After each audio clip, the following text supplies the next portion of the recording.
Thank you for coming. I hope you have pen and paper because I'm going to give you some very important information. We're going to start off with three simple questions. Number one, do you want to leave a legacy for future generations? Number two, do you want to save taxes year after year, generations after generations? And number three, do you want to know the secrets of the rich? If you answered yes to all these three questions, you're in the right locations. So imagine saving 4, 5, 6 figures in taxes every single year. This is your money. You can use it to pay off your mortgage, to buy a new car, to take your family on a vacation, to give to a charity, or to save for retirement. Imagine all business owners and lawsuits become frivolous. Think of all the worry, the anxiety, the money, the time spent completely gone. All lawsuits become frivolous. Imagine no one knowing what you own, where you own it, how much you own, or what you do with it. Nobody knowing what is your business. Welcome to Save U.S. Taxes Legally. My name is Sally Gimmon, and I'm the owner of theTrustIsYou.com and a new class on the great discovery called my name, www.sallygimmon.com. I believe every business owner, entrepreneur, 1099 income earner, and U.S. investor needs to know this information. You don't have to have the Spendthrift Trust, but you should have it. I believe it's my duty, since I found a solution to short-term capital gains, that I should share this with as many people as possible. And I believe the playing field for all size businesses must be leveled. Now, the Spendthrift Trust is going to save you in 4 very important ways. Please write these down. Number 1, you're going to save taxes year after year, generation after generation. Number 2, it's going to keep your information private. There's a false rumor out there that your LLC, S Corp, or C Corp does this. Unfortunately, I can go to the Secretary of State or the Corporation Commission and research all your information online free at 2 o'clock in the morning or 2 o'clock in the evening. Number 3, talking about lawsuits. All lawsuits become frivolous and go away. And number 4, if you're not aware of the Corporate Transparency Act from the Treasury Department, with the Benson Financial Trust, you're exempt from doing that paperwork. One of my clients who had 44 LLCs for 44 different properties just saved a headache of doing that paperwork 44 times. Yikes. I know what you're thinking. You're thinking, why doesn't my CPA know about this? Why doesn't my financial planner know about this? Those are great questions. This is in the IRS Tax Code 643B. Again, IRS Tax Code 643B. It's been in front of the United States Supreme Court on 2 separate occasions, and both times the Supreme Court has favored it. You can't get more legal than this. Now, give you a little bit of history. The Spendthrift Trust came about in 1534 when King Henry VIII started the Church of England. That famous king who chopped off his wives' heads started a church. Murder a few ladies, started a church. He went to go tax the lords and ladies of England, and they went back to the Magna Carta and said, no, no, no, King Henry VIII, you can't do this. It's contract law that came to the colonies while we were still part of England. The law firm I work on behalf of inherited a trust that turned 350 years old in 2023. Now, there are 5 elements to this trust, and you all need to have all these elements. It's irrevocable, complex, discretionary, non-grantor, spendthrift trust. Irrevocable goes from generation to generation to generation. 97% of the trusts sold every year out there are what my mom and dad had and what Susie Orman talks about on television, the family trust or the living trust. The only thing the family trust does is avoid probate, and then it dissolves and goes away. This is not your mom and dad's trust. This is what the Rockefellers, the DuPonts, the Carnegies, the Kennedys, and US presidents have. Irrevocable, complex. This trust can hold money from day to day, week to week, year to year, month to month, year to year, decade to decade, century to century.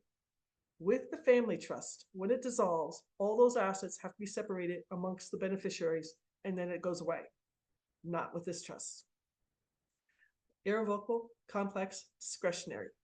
Whoever is the trustee or trustees can make the rules for all the beneficiaries. After I pass away, there's no taking it to court, there's no infighting, there's nothing else. What's law is law. Irrevocable, complex, discretionary, non-grantor. Non-grantor makes the trust completely private.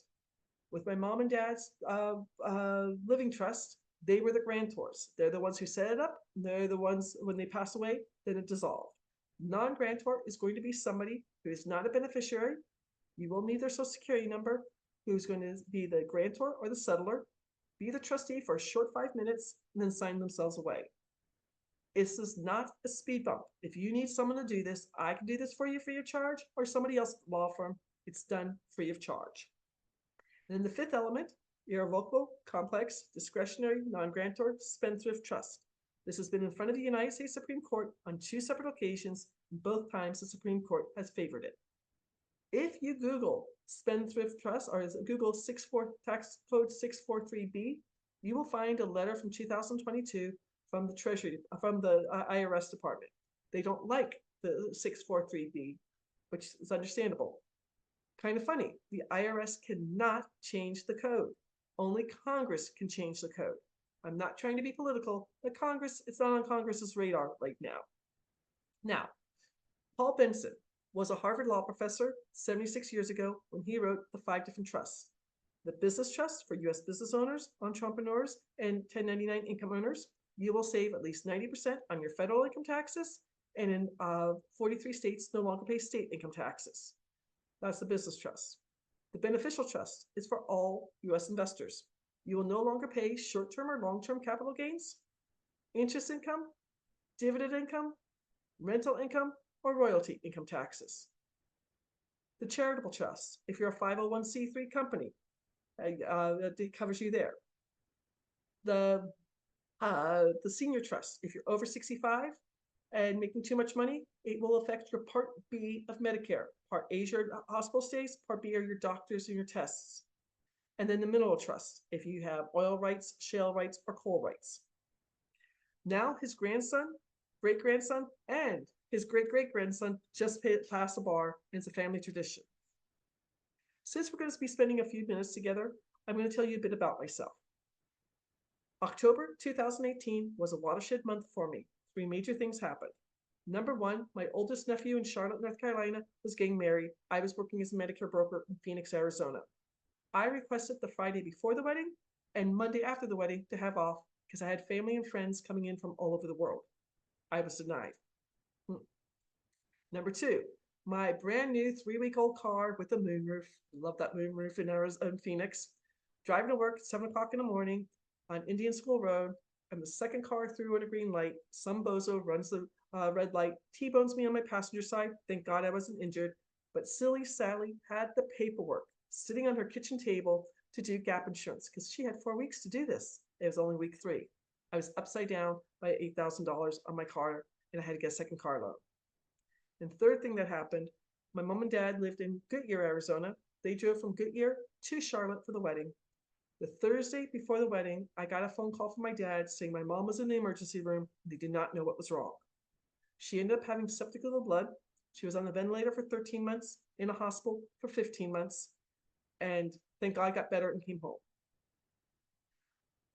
I was going out to their house. My dad stayed in Charlotte for 9 months. I was going out to their house once a week to do the mail. First week of December, there was a letter this thick. It was my mom's Medicare statement for the first month in the emergency room and 1 month in the hospital. In big bold black letters, it said it was $72,000. They had Medicare, they had TRICARE for life, everything was being done for her. I'm standing in my parents' kitchen and I know I'm in trouble. I have a mortgage, I have 2 car loans, I have credit card debt, I have student loans, I need to change my life. Right then and there, I used my cell phone to call my friend Glenn, who had invited me to a real estate meeting, and I said to Glenn, I need to change my life. So that's what I did. He said, Sally, next Saturday, we're having a potluck dinner. Bring a $5 gift and some food. Don't know about y'all, going to a party where you don't know anybody, a little bit scary. I did it, and it was the best decision of my life.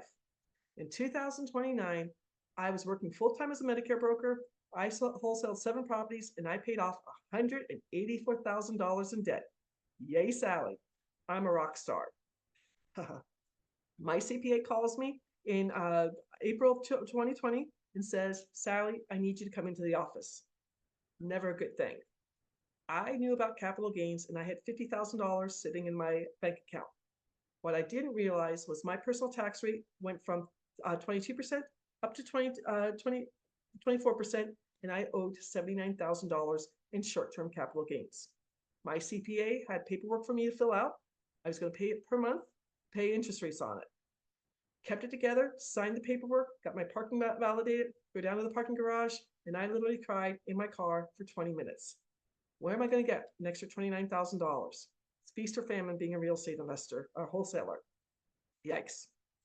If you know anything about geography, Scottsdale's east of Phoenix. I had to drive back to Phoenix into the sunset, tears running down my face. My boyfriend made dinner. We sat across from each other going, $29,000. My mom, who is from Ireland, her great aunt Kitty, always said, sleep on it. Next morning, I wake up at 5 a.m., get on computer to research the Rockefellers Spendthrift Trust. I had read an article about them several years earlier, and I knew they didn't pay taxes. I wanted to know how they got away with that.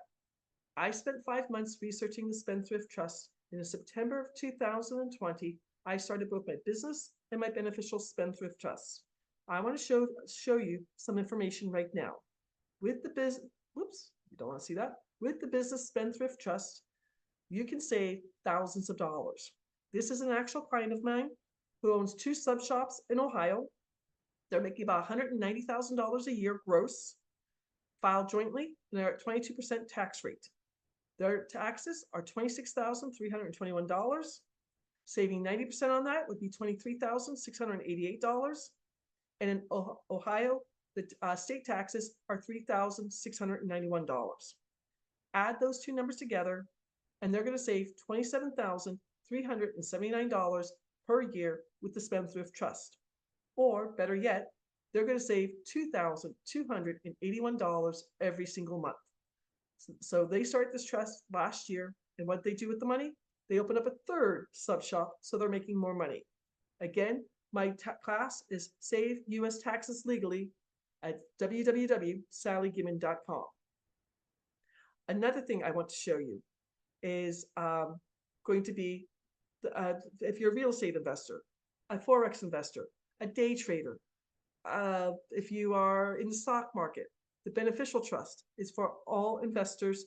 You are going to save short-term and long-term capital gains, interest income, dividend income, rental income, and royalty income taxes. Please reach out to me. www.sallygimmon.com is my free class.